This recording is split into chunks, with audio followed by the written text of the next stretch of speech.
what are your thoughts being, relatively close to home and having a chance to play college baseball Well, here? it's the best of all worlds. We're very pleased that Ryan is here at RCC and under the tutelage of a guy by the name of Rogers, who's a legend, infamously, and his coaching staff here. So we're very fortunate and blessed. Ryan's really enjoying it. And although the team's gotten off to a slow start, they have a lot of quality kids and looking forward to a great season.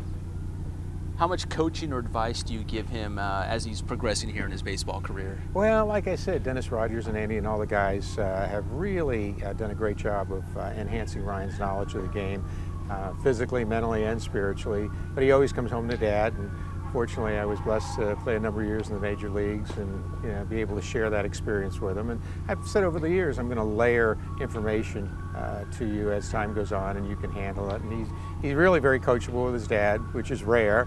But all in all, he's just a young man that loves baseball. He's a baseball player, loves to play, and I think this is a great place for him.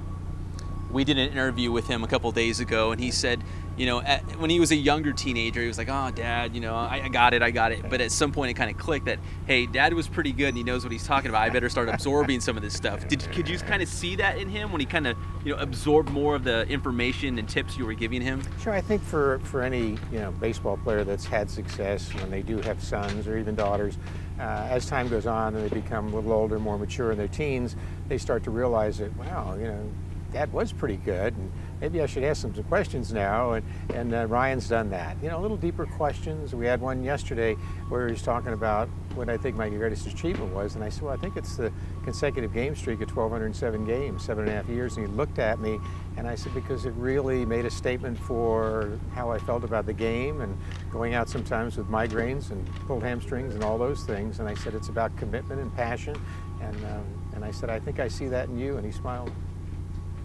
So it's good to hear Dad say, positive reinforcing things to him as he's, building, what could be the beginning of a long baseball career, post RCC, right? Yeah, and again, it's layering on a basic understanding of the fundamentals of the game, how to play the game as a good teammate, how to be a good sportsman on the field, how to be coachable. It's very, very important. And most of all, play the game with respect and honor for the game and with passion. And at Ryan's 18 years of age, he's come a long way, and he's starting to really understand that it's an honor to play the game.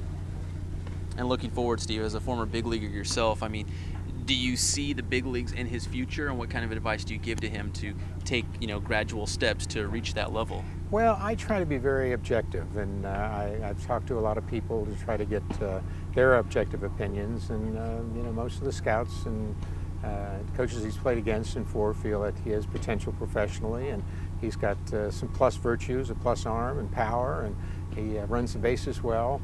But most importantly, he's a baseball player. He knows where to go when the ball's hit, what to do with the bat, and he goes out there and tries to be the best teammate he can be, which I'm proud of. Excellent. Thank you.